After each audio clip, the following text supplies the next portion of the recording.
Matt and Luke's Sci-Fi Sanctuary.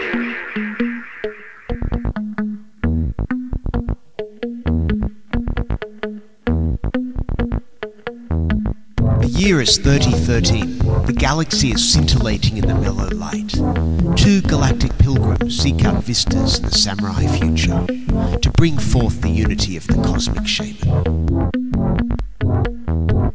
Opening the door of the pantheon of mystics, the evil sorcerer wizard powers the engine of science, seeking to forever alter the sacred balance, traveling on effervescent balls of summer fire. This week, The Truman Show.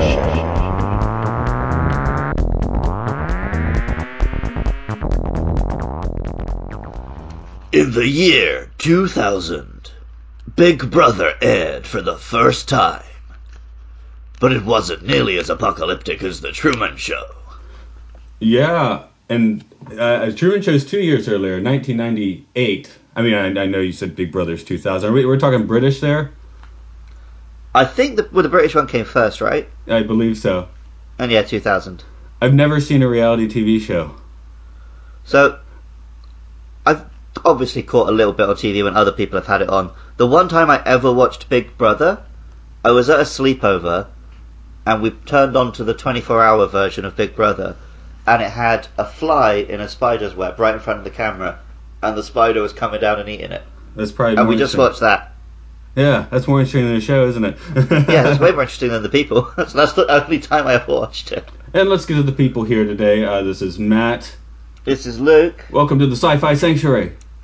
Nice. Hardcored it all in. Today's movie is The Truman Show, and we are bringing a guest in a moment, but I'm actually flipping the script just a little bit, and I want us to get into where we first came across this film. Luke, do you have any initial impressions that stuck? I definitely watched it pretty early. It wouldn't have been in the theatres. I think I was a bit too young to watch a film like this in the theatres. But I guess we would have got it, rented it on maybe tape. Okay. Right after it came out. And it was a Jim Carrey film, so I was bang up for sitting down and watching it. But I remember it sticking with me, but I don't remember many specific details. Just like lines and stuff. Yeah. This one I got a little more of a story on. I was actually in university when it came out, and we got I think the release of the movie was pushed back because we saw a preview screening, and then it didn't come out for 2 or 3 months after, in the theater. There's a big gap between our preview screen. Maybe it wasn't even the final cut, I'm not sure, but so we had this weird movie that we couldn't really talk to people about because in 98, the frame of reference, it's sort of like you had to see it, no one really had much reality TV as a template. And my girlfriend at the time, she still felt we should be following religion, so we were going to the Episcopal Center at the university. And not too long after this came out, it was I remember it was a group discussion of this movie, right? From a Episcopal perspective, which is kind of the thing I guess people tend to bring to this movie with, father, son, suffering, all that. It's a pretty ham-fisted metaphor, though, I think, with this movie. Right. Because the way I see it, it definitely has a very different flavor, and that's where I want to bring our guest in. To really get into this movie, we talked a little bit in The Matrix. I did badly about the Gnostic perspective. So today we have a guest. He has Aeon Byte Radio podcast. It's hard for me to say that because we do Aeon here in Japan. But I've heard him give some very nice rundowns about Gnosticism. So Miguel Conner, hello. Welcome to the Sanctuary. Thanks for having me. Glad to be here. Yeah, I heard you on the Tinfoil Hat podcast about a week ago, and I thought your rundown of Gnostic concepts was so clear. I was like, man, putting you with this movie for a discussion would be pretty amazing. And I think there's probably a few members of our audience who don't really know what we mean by Gnosticism. Could you give us sort of a basic rundown? Well, if you've done The Matrix, you've got Gnosticism. That is sort of the modern Gnostic gospel. But to summarize, Gnosticism is an ancient esoteric tradition sort of very extreme mystery school that appeared around 2,000 years ago, and basically posits that we are trapped in a simulation, a construct by these heavenly beings, or you might say demonic beings, called the Archons, headed by a figure called the Demiurge, who they associated with the Old Testament God, and that we're basically being farmed for something within us. As your listeners may know, the Matrix is because our brains create electricity for battery power.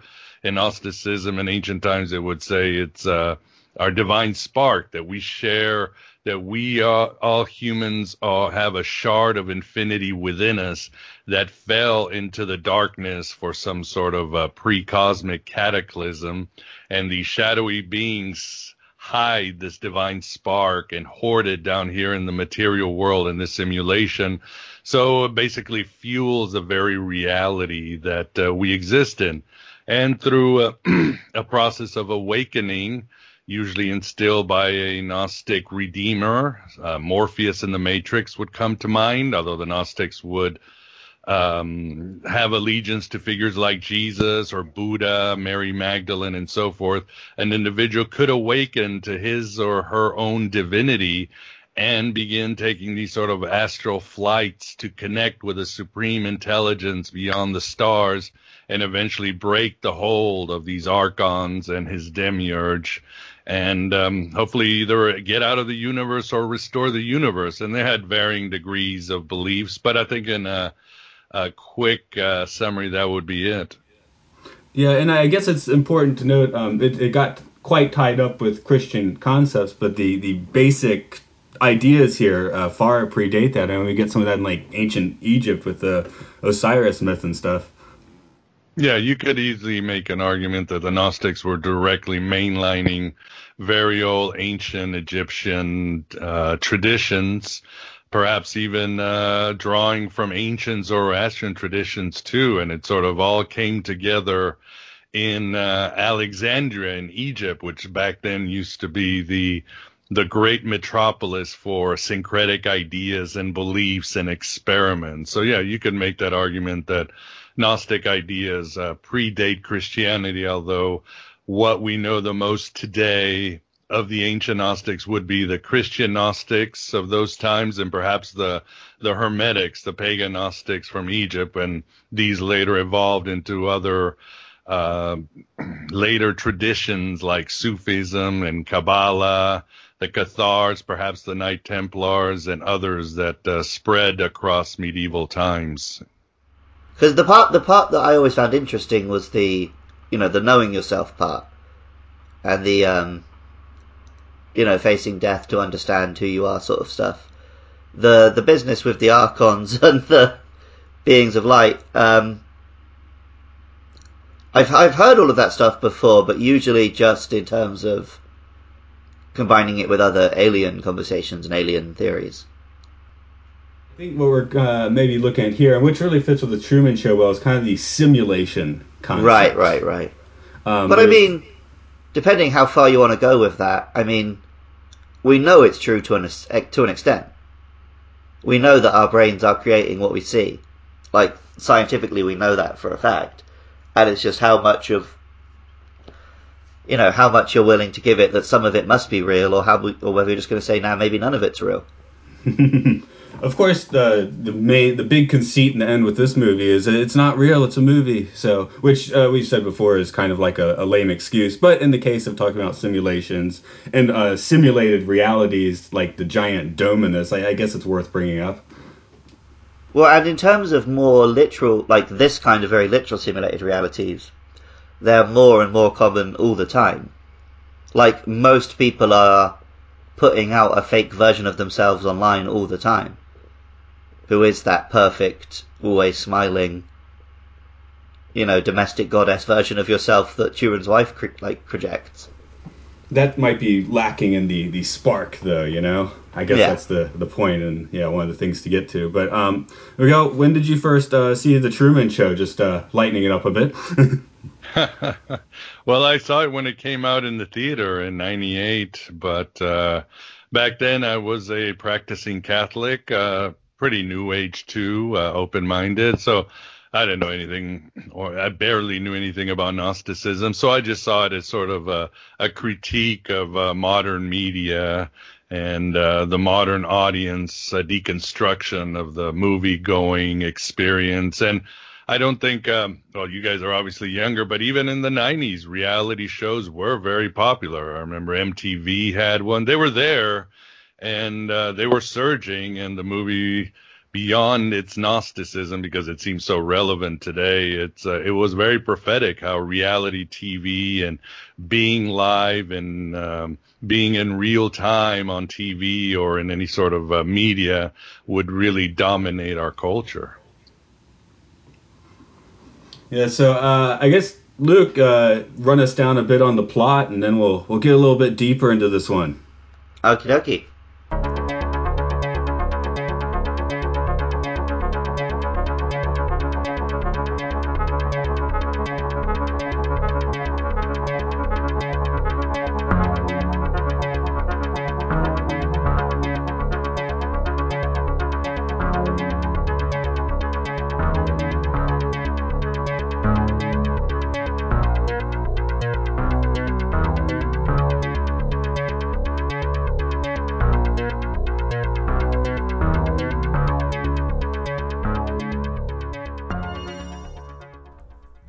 Truman Burbank is an ordinary man living an ordinary life.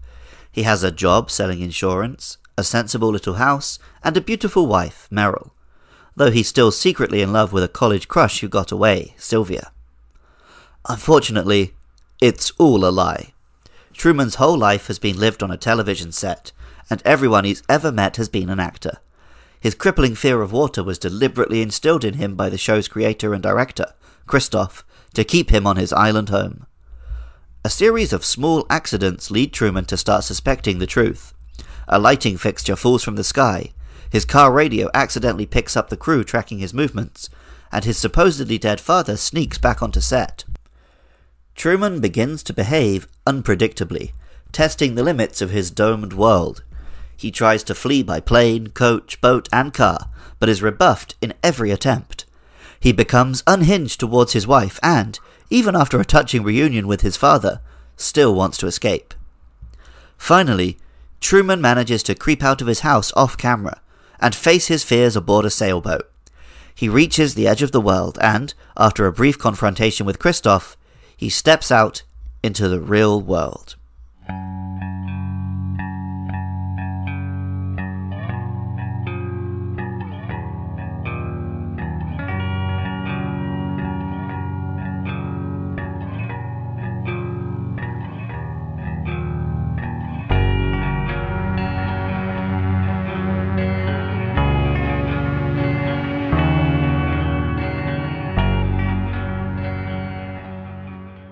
We talked about it. Our first Carrey film was Sonic the Hedgehog, kind of a weird one to start with. This, though, is definitely an interesting spot in his career, because I guess this is his first kind of dramatic role. I feel this is the one I always think of as his first, definitely. When was Eternal Sunshine? That was a couple of years later, right? Oh, yeah, that was like 6 years later. Yeah. Because he's still in places doing some Jim Carrey wackiness here. Yeah, but usually out of sort of a manic desperation. I mean, there's things like him doing the scene in front of the mirror and, declaring Trumania, which apparently was just Jim Carrey riffing. But yeah, I mean, you can see why they hired Jim Carrey for this.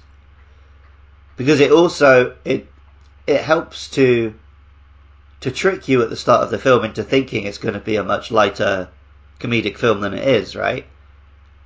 So you're in the same boat as Truman. You're like, oh, it's just going to be a fun, happy time.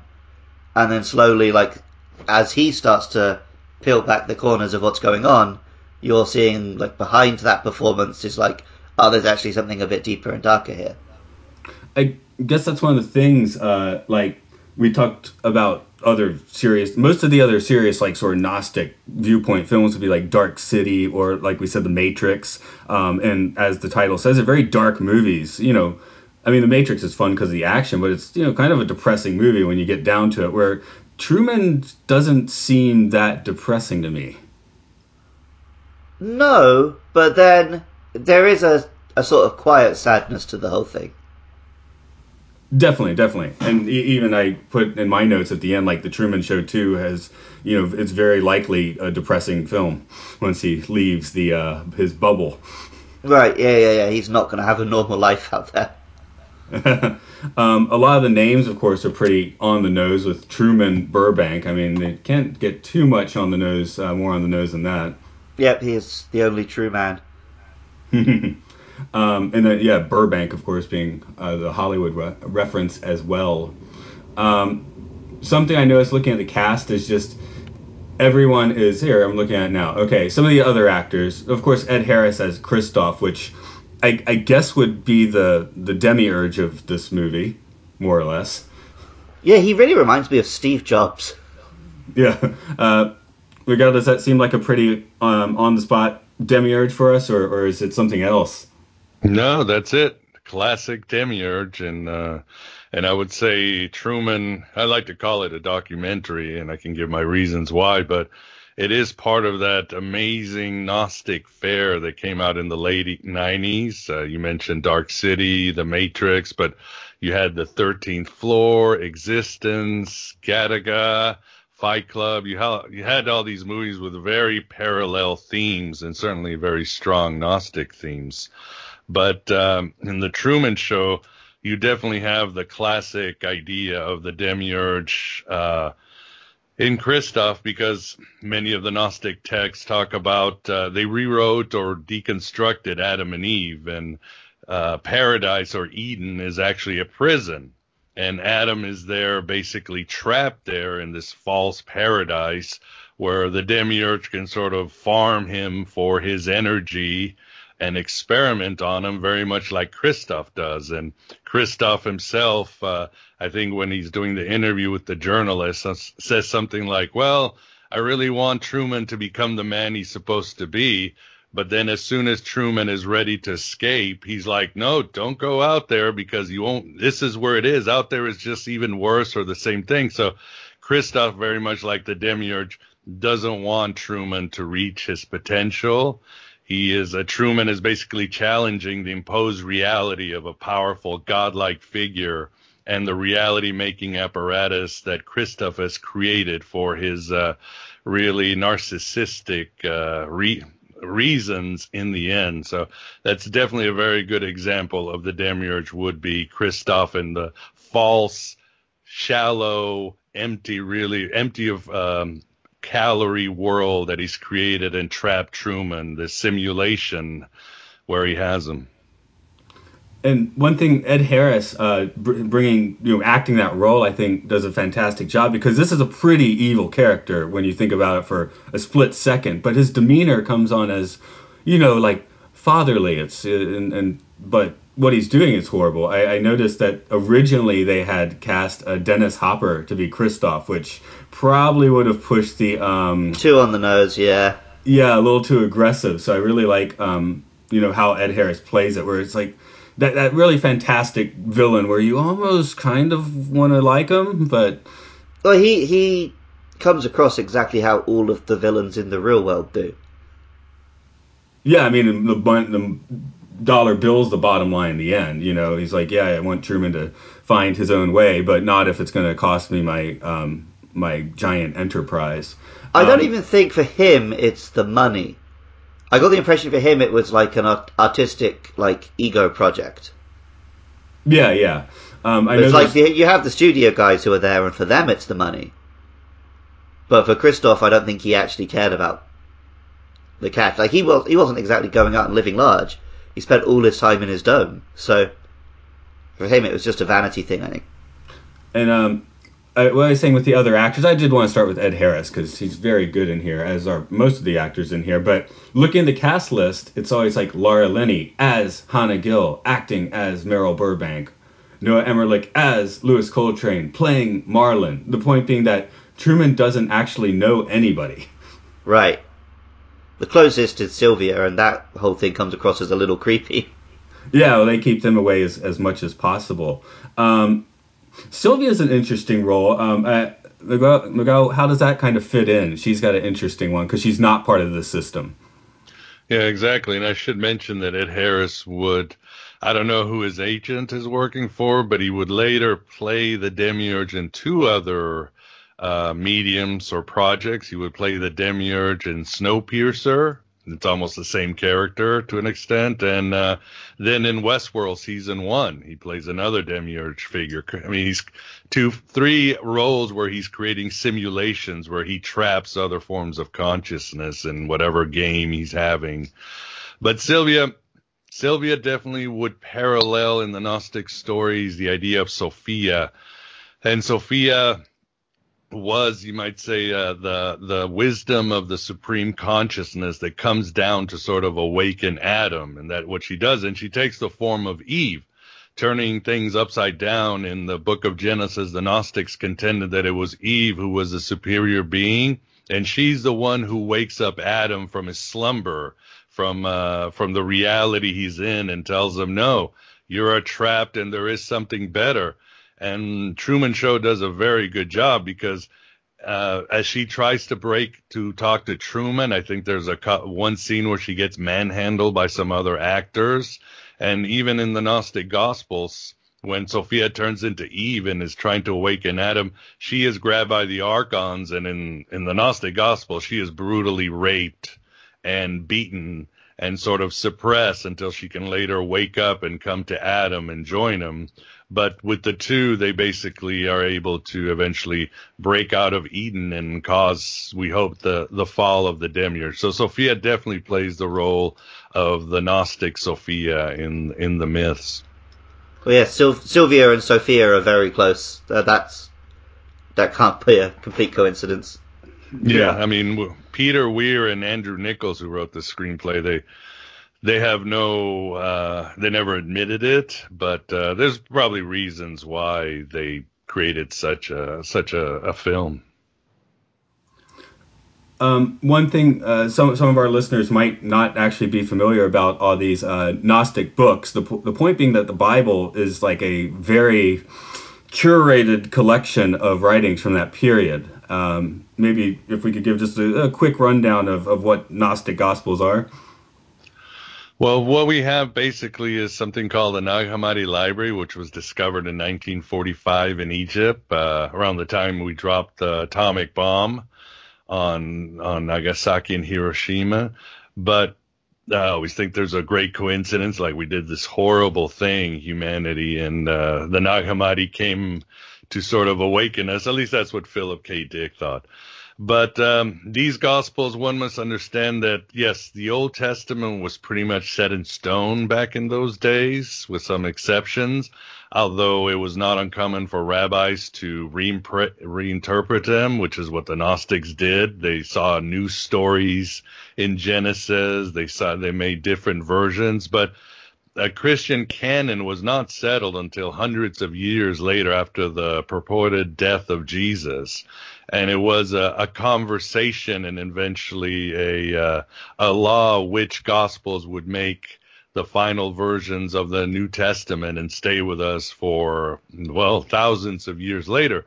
So there were many Gospels that were rejected because of theology, mainly because they had Gnostic ideas. Some of them are like the Gospel of Thomas, the Gospel of Mary, the Secret Book of John, and a whole bunch of others that never made it into the official New Testament canon. And those have a lot of the Gnostic myths, theology, ideas, and even philosophies.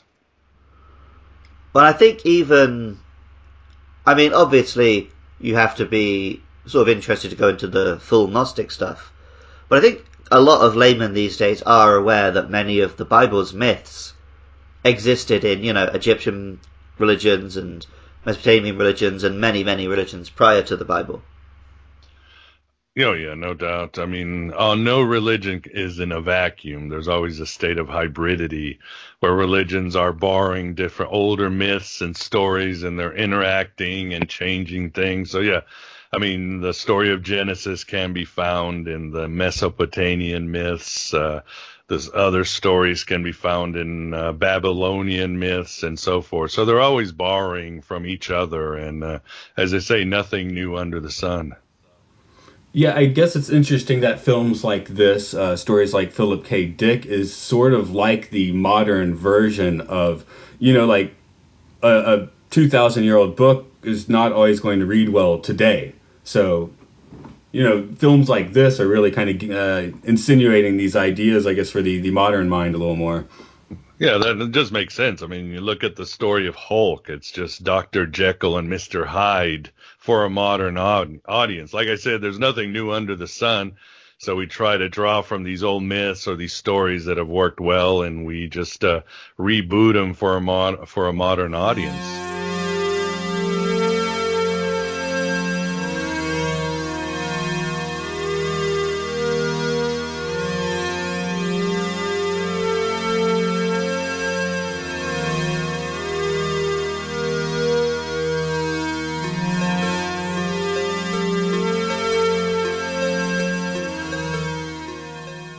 Okay, I guess the basic question is we all want to be happy people, and is it possible for Truman to live a happy life inside the dome? Nothing bad. I mean, even without the Gnostic knowledge, he's living sort of a life of quiet desperation. We've already talked to Shorthand, right? He sells insurance. Yeah, well, this is another one we can add to our list of if you want to make your character in a film look depressed, they have to work in insurance. Yeah, exactly. And his is even more depressed because nothing he does really has any effect. I mean, his marriage is going to break up because it's going to make a fantastic plot. Can he be a happy person navigating? Well, I think the idea was that his marriage broke up because he threatened her with a knife. Oh, that too, of course. Yeah. But I mean, you should never pull a knife on your spouse, of course. But in the quote unquote real world, I mean, you're still somewhat in control. Maybe you send yourself to rehab or something, and I don't know how. I hope I'm not capable of that, so it's hard. I can't really say I'm putting myself in those shoes. But there's always other options. Where for Truman, there's never really that. He never gets his own option. He never gets to find that third path. Yeah. Yeah, I think that's the thing. He can be happy in moments, but he's basically, it seems like he's never made a decision in his life.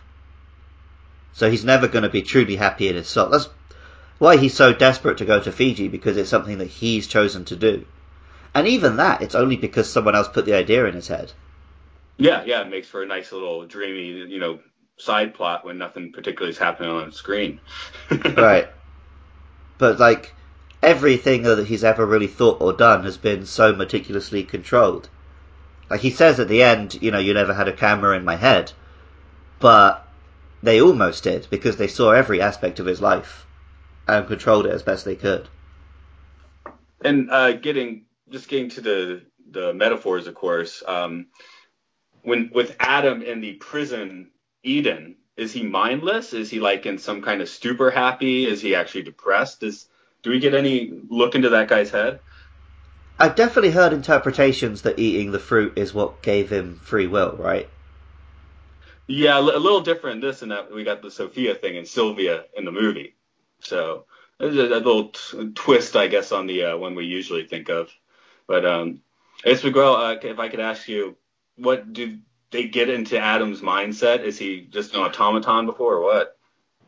He basically is, and some of them he is. They even call him a worm, and he just sort of languishes there because the Archons are trying to create something they think they can create better than the supreme reality, and they're also trying to create something that might be able to trap the shards of divinity. And in some of them, Sophia basically bites and sends some of her essence, and Adam stands up, and they're like, oh. And then they decide, well, now we're going to try to create other mechanisms to trap more light. So it really depended on what myth. The Gnostics like to switch their myths a lot and change different versions. But all in all, Adam is basically, he's the creation to trap the divine spark. And then later on, they think they've trapped even more with once they've subjugated the Sylvia / Sophia / Eve character. And even if Truman has sort of some weird baseline happiness, most of these actors are like having horrible times. Like he says, his fake wife clearly kind of hates him. This was in the sort of the background story. I don't think it's directly alluded to in the movie, but Marlon, Truman's best friend, is supposed to have had like a serious drug addiction that doesn't appear in front of Truman. So when he disappeared for a month, the idea was he had actually been like sent off to rehab. Yeah, I did pick up on the disappeared for a month line. I was like, oh, okay, there was something there, but we never really got an explanation on screen. Yeah. So they allude to it, but yeah, everyone having to put this facade for Truman are like miserable. The father is just annoyed that he's been, that he was run out of the show. So these are not happy people. Christoph, I don't know. It's hard to tell what that guy's head's like. I guess nothing's ever good enough, which is why he's a demiurge. You keep pushing because it's not because of some kind of free will, but because that's the role to play, I guess. I'm trying to think if there was like any one character who did seem happy with their lot. The mother had that typical, like the mother you often see in movies where she's clearly not actually happy, but she's done everything society expects of her, so she can't admit that she's not happy. Well, she gives that sing-song voice to everything. Yeah. Miguel, do you think anyone in this movie's happy? I don't know if that's even relevant. I mean, I think I'm thinking of the saying, if it can be destroyed by the truth, it deserves to be destroyed by the truth. I think living a lie is one of the worst deaths we can have. There's no guarantee that Truman's going to be happy once he leaves the set. And but it doesn't matter because he can live an authentic life, his own life. That's, I think, what matters the most. And it's interesting, what does Christoph say in one part when he's having the interview with the journalist? We accept the reality of the world with which we are presented. That's one of the most chilling lines in movies because it's true. That's why I keep calling Truman a documentary, because when this movie came out, people were like, God, the surveillance power of Christoph, it's incredible. Well, guess what? Each one of us is being watched like Truman right now. There's no Google, other agencies. They can be just as everybody, the government can, or the powers can be just like Christoph and watch every move we want. And I keep seeing more references to Truman Show because I think it's really come to reality beyond the consumer society and the shallow media, beyond the surveillance state and how everything can be watched. Basically all this Gnostic nightmare that's come true. But when you think about the pandemic, when Truman, just to walk out of his house, if he's not thinking right, there's going to be resistance. And you can say, well, it's a great metaphor. When we try to do the right thing, the universe almost like makes everything go wrong or forces us one way. But it's almost like he could be in a pandemic because in different parts of the world, just to go to the store, just to walk outside, the things that used to be so effortless to do or that we took for granted, that we had some freedom, now take much more energy. In some places you need paper, some places are closed, some places have contact tracing, or you got to wear a mask. And if you forget your mask, you got to go back to the house and get your mask. In a way, we are all Truman, because even if we live in the nicest neighborhood or the neighborhood of our parents or the city we knew, going out and just being free is very hard because A, we're being watched, B, there's resistance to anything we want to do and we can't do it, and everything is really much more controlled in our lives the way that it's never been before. So I see Truman as almost becoming a reality today. Do we live in a dome? I don't know. One thing that I also think is yes, because the Earth is flat. No. Since we're being presented a reality all the time, there's a comedian, Bill Hicks, is after you watch the news, just look out the window and see what's going on. That's what Bill Hicks is great. Yeah, that's the thing. It's happening, and I mean, there are fires, there are people, stuck in horrible situations right now. And you would want to help, but you can only directly influence basically what you can directly influence. Yeah, so this film is like 22 years old. Yeah. And it did predict the rise of reality television, like, really impressively. The couple of things which it got wrong were that in this film, Truman had to be forced to become someone whose entire life is public, right? Whereas today, people are desperate to do that to themselves. Like, young people constantly volunteer themselves to be a permanent, like, media property. They do that all by themselves. They're always on their Instagram, on their YouTube, every little aspect of their lives. And then the other thing is that in terms of reality TV itself, they tried to give Truman, like, a really perfect life. Well, no one wants to watch that. If this was a real reality TV show, they would be every single day doing something to make that guy's life hell. Because that's what's entertaining.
Okay, sorry, the other thing came to mind. In The Matrix, they mentioned that the first Matrix was too perfect. That kind of gets to what you're saying. This place is mostly too perfect. I mean, mostly it's just being like he's being inconvenienced sort of by being pushed up against a sign for a photo shoot or something for the commercial. Right, yeah. Well, and he's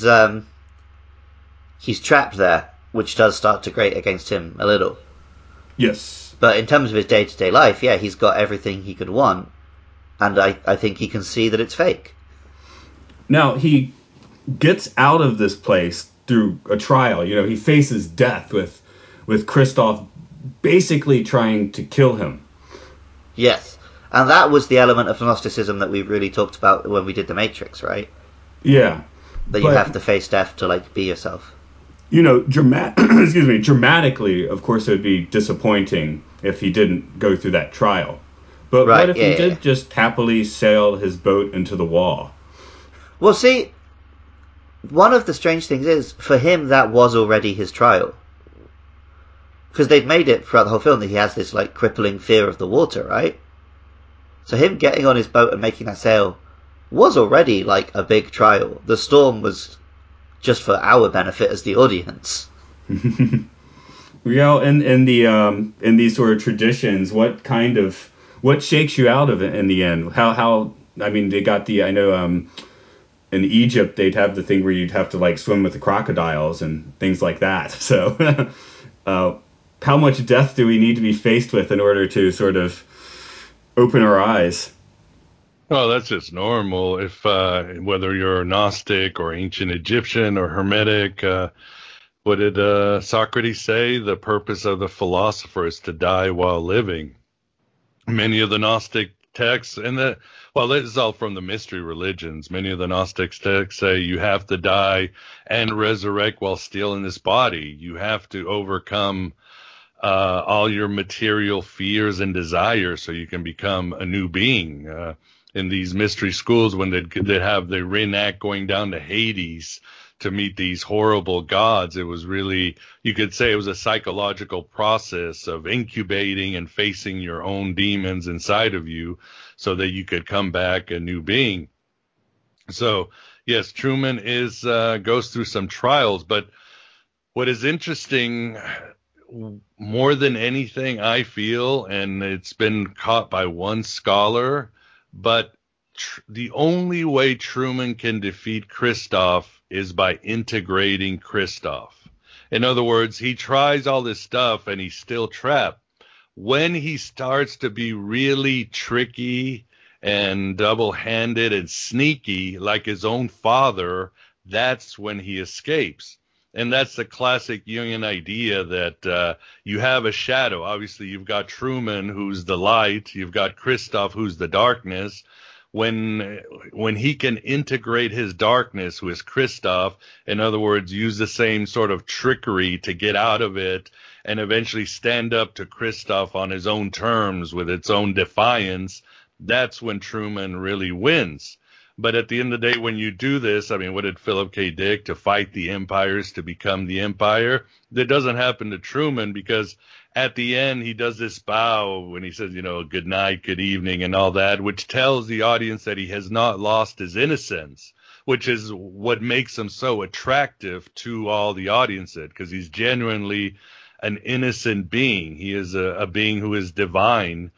And that's what makes him, makes him endearing. And he has not lost that even after he's taken some of Christof's tricks and played them against him, basically creating a lie, pretending that he's asleep and tricking him and all that, basically out-deviling the devil.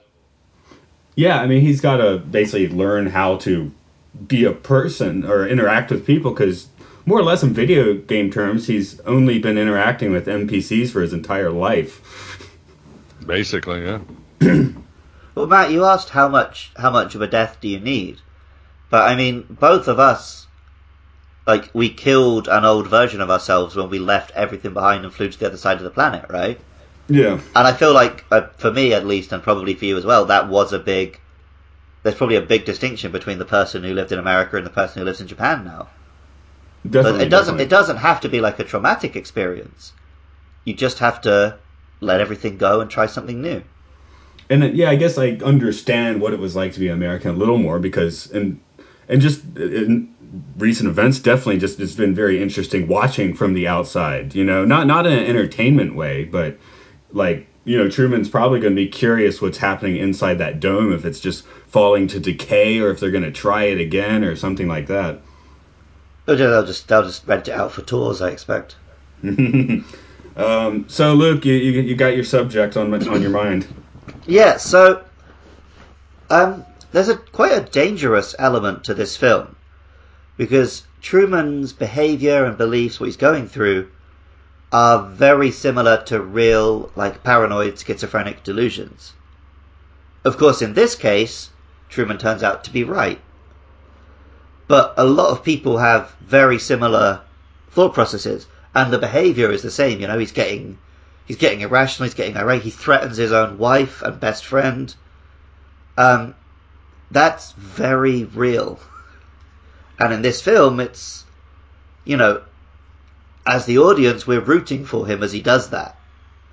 And I just thought it was strangely on the nose, considering that we're not meant to look at it from that angle. I guess being kept asleep, and again, asleep in the Gnostic sense of the word in this case, but Truman being asleep is, I guess, causing him psychological damage. I mean, the radio, yeah, like you said, the radio is talking to him. It's always been talking to him. That's normal for him. Yeah. I mean, not when it shorts out and you start hearing the crew. I mean, but when it's just Truman does something, oh, you like that coffee? Oh, I mean, it's always been that for him. Are you familiar with gang stalking? I think I've heard it, but let's go on with that. It's an online community of people who, basically paranoid, delusional people, who believe that people like with Truman, loads of people every day in their daily life are out to watch them, to get them, to convenience them. That they've been targeted by some alphabet agency, the CIA or whatever, for people just constantly to be watching them, inconveniencing them. And that they start seeing it in everyday life, in everything. There was a guy on the bus today who was staring at me, he must be one of them. There was a guy, my neighbour, he was up at 6 a.m. doing something to irritate me, he must be one of them. They're trying to break me down. I'm not going to be beaten by the CIA. And then, maybe once upon a time, you would have one person like that, their family, but now they find these online communities and they reinforce each other, and it's a constant feedback loop, and you end up with these people utterly convinced that that's what's going on. And then, you know, stuff like the Truman Show gives them a framework to then they start believing, yeah, this is what's happening to me. I'm not saying the film is like diabolical in any way. I'm saying it's interesting that it does present, you know, these things people have delusions about. Here's a version where they're right. Paranoia sometimes means you've been paying attention all this time. So I would say definitely the Gnostic vibe was intense paranoia. And this was later taken on by, Carl Jung had his visions, but he dealt with paranoid schizophrenics. And then later on, of course, Philip K. Dick would really weaponize the idea of paranoia and the surveillance state and all that. And Philip K. Dick was a very popular writer for any counterculture thought, which later we could easily say would influence many of the directors. And you see this paranoid vibe in Dark City, The Matrix, Truman Show, so many of these other Gnostic films that would come out in the late 90s. And it was all right there. And I think a lot of it probably got weaponized with a distrust of the government with 9/11 and the Iraq War and all that other good stuff that has continued and is definitely peaking here in 2020. I guess my question earlier, you know, can he be happy inside here, wasn't quite what I was getting at. Can he be sane inside of this situation? Well, how do you define sanity? Living a lie? That's a good question. I mean, a fool's paradise? Is that, if there's anything about Truman Show, is that, yes, it's so easy to sell out and live this idyllic life and everything's okay as long as I pay my taxes and do what Christoph says and I'll be fine and go through my daily life. But is that really worth it in the end? Is that the best we can do, each one of us as human beings, just settle for the reality that has been given before us? I think Truman would tell us no, and certainly Gnosis would tell you no, there is something better out there and you need to keep looking. What does Neo say in The Matrix? There's something, Morpheus tells Neo, there's something wrong with the world, you just don't know what it is. It's like a splinter driving you mad. And of course, the Gnostics and other mystics would say not everybody has the temperament or the spine to really search out there or search within to the great universe within that each one of us has within us. But there are those who are like Neo or even Truman, that they have a splinter in their mind that's driving them mad. They feel they need more, and they feel that there's something wrong with the world and that there's a higher reality within and without out there. And the Gnostics would even take it even farther and said, yes, it's not even that. It's that this universe is a construct by some, as Paul would say, wickedness in high places. I want to tell you a joke that I heard on another podcast. There's a young man living in West Germany. He's living the high life, him and his friends, they're discussing all these modern ideas of democracy and they're having a good time and loving the arts. And he gets a new job and he has to be shipped out to East Germany. And, his friends are all worried for him. He says, okay, well, here's the thing. I'm going to write you a letter, let you know how I'm doing. And if I feel like if I'm telling you the truth, then I'll write my letters in blue ink. And if I have to tell you any lies, if I think I'm hiding anything, then I'll write the letters in red ink. So he ships out, and, a few weeks later, they get a letter, and it's all written in blue ink. He says, turns out life here is wonderful. I have everything I could possibly need. I have, entertainment, I have food, I have access to all the amenities, I have access to everything I could want. In fact, the only thing I don't have access to is red ink. You can't, if you're not free, but you don't have the language to express that you're not free, or to understand that you're not free, you can trick yourself into thinking you're free. People today are convinced that they are free, but there are so many things controlling us. But they're not, a man in a military suit, telling us directly to our face, you can't do that, you can't do this. It's subtle and insidious in the ways that we're controlled. And so people can't express that they're not free. And Truman, there was not an obvious man. Christoph wasn't saying to him to his face, no, you have to stay here. He just felt that he wasn't free, but he couldn't express it.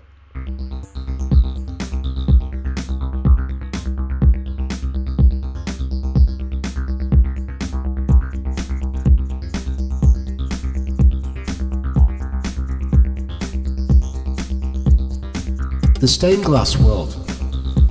Amidst the spectacular geometry, libations of the Great Spirit, behold how the caravans of light. Okay. I think this film holds up better today than it did when it came out, but it does have just one more little, I guess, light touch.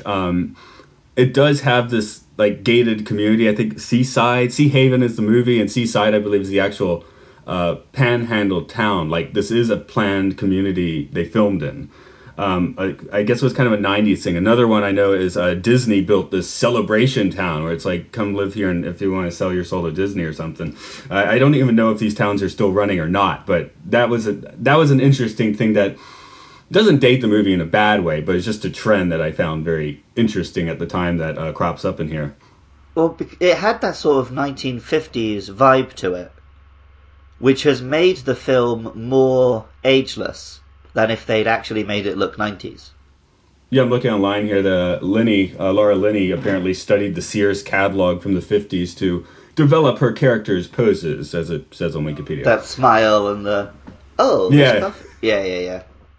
That reminds me of another movie that definitely has very strong Gnostic themes, and I'm seeing more and more, and that's Pleasantville.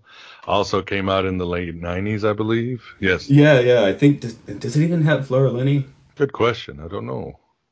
Spider-Man is in it. Tobey Maguire, I think, is in it. And the girl from Legally Blonde is in it. Who else?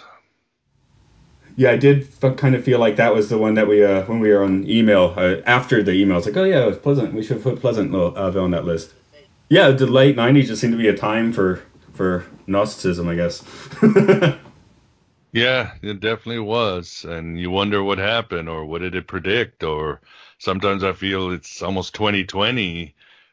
As they're having a nostalgia about the 50s, I see more and more people having nostalgia about those Gnostic movies of the late 90s, and we've elevated Keanu Reeves as the internet's boyfriend and all this other stuff. So we'll see where things take us.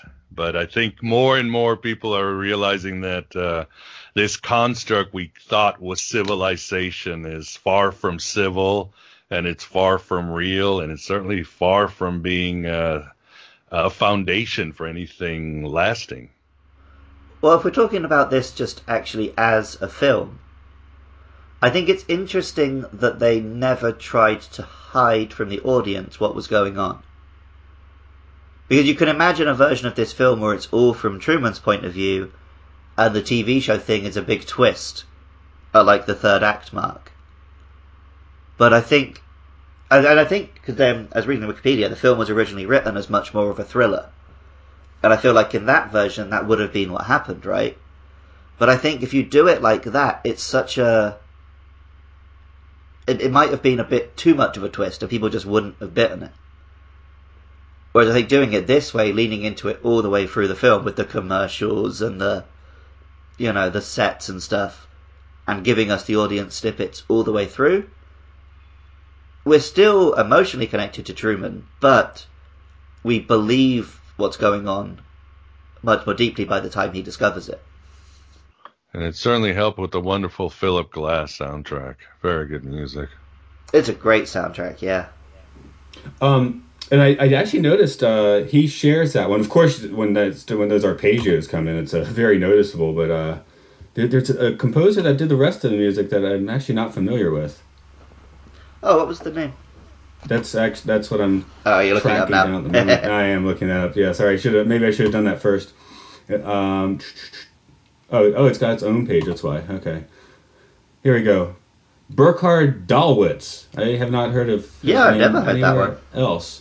Yeah, so that's. I guess we always think of Philip Glass here, but I was just saying that it looks Yeah. I guess he's not big shakes, but he did a good job with his spot too. He wrote the lighter music. The real heavy stuff is Philip Glass, but yeah, and that's from a previous soundtrack, Powakatsi. It's another movie, but they took that and just put it on the Truman Show. Yeah, those films are great too. The first one's Koyaanisqatsi. I don't know if anyone knows what we're talking about, but those are amazing films for life out of balance, which I guess is also sort of the thing in this one. Yeah. There's no coincidence. Being paranoid means you're noticing stuff. Well, yeah, it's a difficult time these days because the line between being paranoid and just being aware of things is getting thinner and thinner. Yeah, it's a Philip K. Dick world, as they say. Well, Philip K. Dick himself was definitely on the paranoid side. From what I understand, he was a fantastic writer, but a bit of a strange dude to be around. Just a question of having that self-control about which rabbit holes you go down and which ones you don't. But Dick still had but you could always redeem Dick because he always left himself enough space to consider he might be insane. So he always had that skepticism, and that's what kept him grounded and kept him going, because there were times he'd be like, well, it's aliens ruling the world. Okay, it's these mystic beings from the Gnostic world. Oh, it's government agency poisoning my food. And sometimes he'd say, you know what? I think I'm just crazy. I think I'm having a delusion, and I'm just going to go grab a burger. So sometimes we make fun of it on the show that I try to live by the tenet of I don't believe in anything, different than not believing in nothing. But I guess that's maybe I'm a nutcase, but I feel like that's where you can think about these things and not go nuts, because I'm not believing it, I'm just looking at it. Yeah, Matt is slowly infecting me with that. Yeah, well, what did Philip K. Dick say? It is sometimes an appropriate response to reality to go insane. And, of course, then Carl Jung could counter him and say, show me a sane man, and I will cure him for you. So I don't think the side of the sanity is much better, which is the whole idea of Sea Haven, these sort of, as you said, NPC characters living this straight-laced life, this lie, and Truman, which one of us would really want to live that kind of life? Like you're talking about, just this insurance guy who never travels, never takes risks, lives the most vanilla life. And it should be also noted, too, that it's, I think the first time he meets Sylvia is in the library. She tries to counter him. And as some have noticed, the libraries where Christoph has less power or can't see him as well, or that's what it shows. Because, again, that's knowledge is power, and knowledge will set us free in the end. Or at least plant the seeds in us. Okay, well, I guess we'll start. Miguel, do you have any other big thoughts on this movie? No, I think we've covered them all. Again, an amazing slew of Gnostic movies. I'm still wondering why they all came out in the late 90s. Could it be sometimes before a millennium, or even before a millennium, you've got this apocalyptic fervor, and these movies were definitely all warnings about the technological media and shit show that was going to come in the 21st century. And some of them predicted it pretty well, or what they were tapping into. Again, it might have just been an influence of the trippy psychedelic writers like Philip K. Dick, and the influence of Joseph Campbell and Carl Jung and Ray Bradbury and all these other speculative writers of the 70s that really influenced many of the directors of the 90s that would give us these type of films. So, yeah, still speculating on it, but I'm glad this film got made. And as I say, look at it more of a documentary. It'll be more useful to your life. I was just thinking one real early example of this. I know Luke's seen it, but the original Star Trek pilot, The Cage, has the captain basically being invited into this sort of thing. Like they just want to watch him, the aliens on his planet. Later, once he becomes mortally injured, he takes them up on their offer, basically, which is kind of a bummer ending in a way. There's an episode that's called The Return of the Archons. I mean, they knew of this stuff in Star Trek. And, of course, you have certain Gnostic themes that happen a lot in Star Trek, The Twilight Zone, and so many of those other great shows that would, again, influence the writers and directors of our times. Oh, well, two things on that, yeah. I think Truman Show was based on Twilight Zone episode. According to the Wikipedia, yeah. But, I mean, in Star Trek you have all the holodeck episodes, right? Like, the Barclay episodes are all about, it doesn't matter how perfect this is it real? Yeah, that's a good point. But, I was going to say, actually, that Return of the Archons is how I first learned, because I was like, what's an Archon? And I looked it up, and it worked. That's how I first heard about what that term meant, so... Anyway, pulling the boat into the wheelhouse. Miguel, you've got books, you've got podcasts. Can you tell our listeners where they can find a bit more of your stuff? Yeah, either just type in Aeon Byte Gnostic Radio or go to thegodabovegod.com, and you'll find my website with, books, podcasts, social media, videos that I've made, yada, yada, just the whole Gnostic media experience, which will be just as positive as the message of the Truman Show and the Matrix. But for some people, that's reality, and it's better than living a lie. But if anything, it's another alternative spirituality and philosophy out there. We were just talking to a guest last week where I was like, yeah, we have a guest. I can sometimes kind of just like sit back and relax a little more. But yeah, today I got to keep the brain rolling on this kind of subject. So thanks for getting with us on this one. Yeah, it was an engaging one.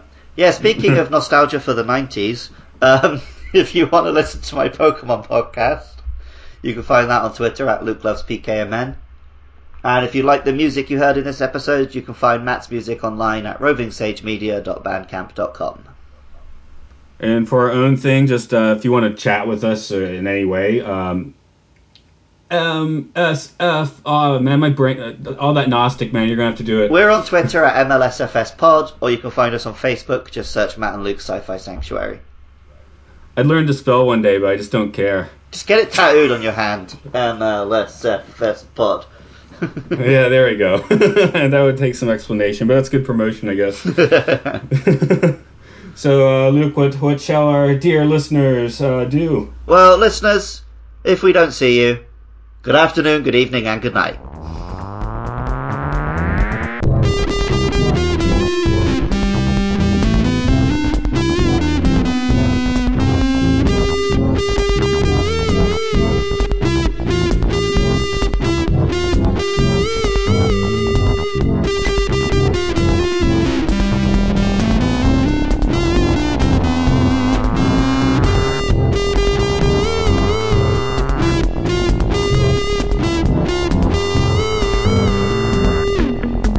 Next week, the Valley of Guanji.